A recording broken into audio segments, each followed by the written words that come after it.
मेरी class 9th के students. आज हम आपके साथ चैप्टर 3 एटम्स एंड मॉलिक्यूल का पार्ट फर्स्ट वीडियो शेयर कर रहे हैं। पिछले वीडियोज में आपने एलिमेंट्स, कंपाउंड्स, मिक्सचर ये सब पढ़ लिए। एलिमेंट्स से कंपाउंड बनते हैं, इसको हम बोलते हैं केमिकल कॉम्बिनेशन, और या इसमें केमिकल बॉन्ड बनता है। तो इनके लिए केमिकल कॉम्बिनेशन के लिए कुछ लॉज हैं जिनको हम कहते हैं लॉज ऑफ केमिकल कॉम्बिनेशन। ये वैसे तो 4 हैं, लेकिन अपने 9th क्लास में 2 ही लॉज पढ़ रहे हैं। पहला लॉ है law of conservation of mass and matter. इसी को लॉ ऑफ इनडेस्ट्रक्टिबिलिटी ऑफ मैटर भी कहते हैं, यानी दोनों ही नाम है। Law of conservation of mass and matter बोलो या लॉ ऑफ इनडेस्ट्रक्टिबिलिटी ऑफ मैटर बोलो। ये लॉ लेवाइशियर ने 1774 में दिया था।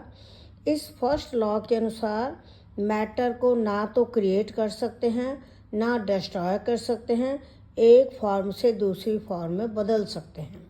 According to first law, matter is neither created nor destroyed, but it can be changed from one form to another by chemical reaction.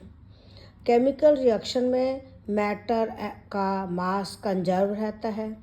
Reaction से पहले रिएक्टेंट का टोटल मास और रिएक्शन के बाद प्रोडक्ट का टोटल मास सेम रहता है।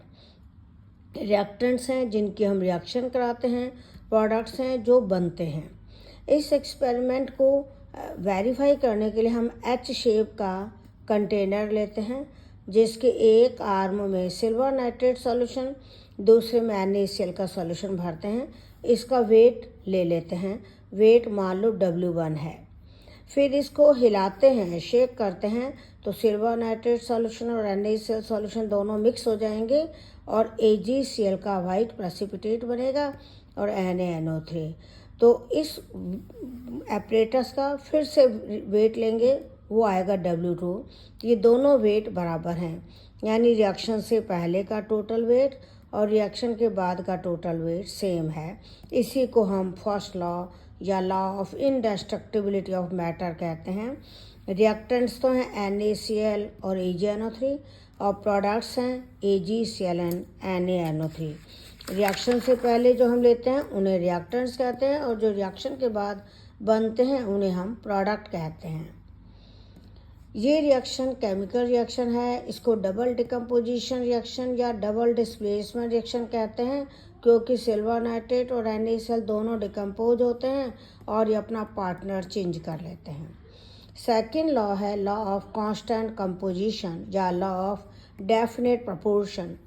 ये प्राउस्ट ने दिया था 1779 में। इस लॉ को समझने से पहले एक एग्जाम्पल लेते हैं वाटर का। वाटर H2O एक कंपाउंड है। वाटर को किसी भी सोर्स से ले लो, लेक से लो, पॉन्ड से लो, रिवर से लो, सी से लो, रेन से लो, लैब में बनाओ, ये हमेशा फॉर्मूला रहेगा H2O, और इसके कंस्टिट्यूएंट एलिमेंट हमेशा सेम रहेंगे, हाइड्रोजन एंड ऑक्सीजन, और उनका बाई मास रेशो होगा 2:16, 1:8। तो ये एलिमेंट्स भी सेम रहते हैं कंपाउंड में, और उनका मास बाई मास रेशो भी सेम रहता है। और जिन एलिमेंट से कंपाउंड बनता है उनको हम कंस्टिट्यूएंट्स कहते हैं। तो डेफिनेशन क्या बनी कि अकॉर्डिंग टू दिस लॉ एक कंपाउंड है जो constant composition by mass of its constituent elements. जैसे वाटर है, इसके कंस्टिट्यूएंट एलिमेंट्स हैं हाइड्रोजन एंड ऑक्सीजन, और उनका बाई मास रेशो है 2:16 यानी 1:8। इसी तरह NaCl में सोडियम है 23, Cl है 35.5, CO2 में कार्बन है 12, ऑक्सीजन है 16, 2 जा 32, तो 4 का भाग दे दो 3:8।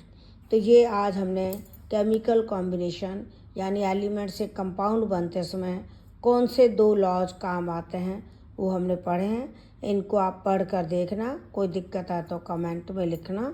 All the best, thank you.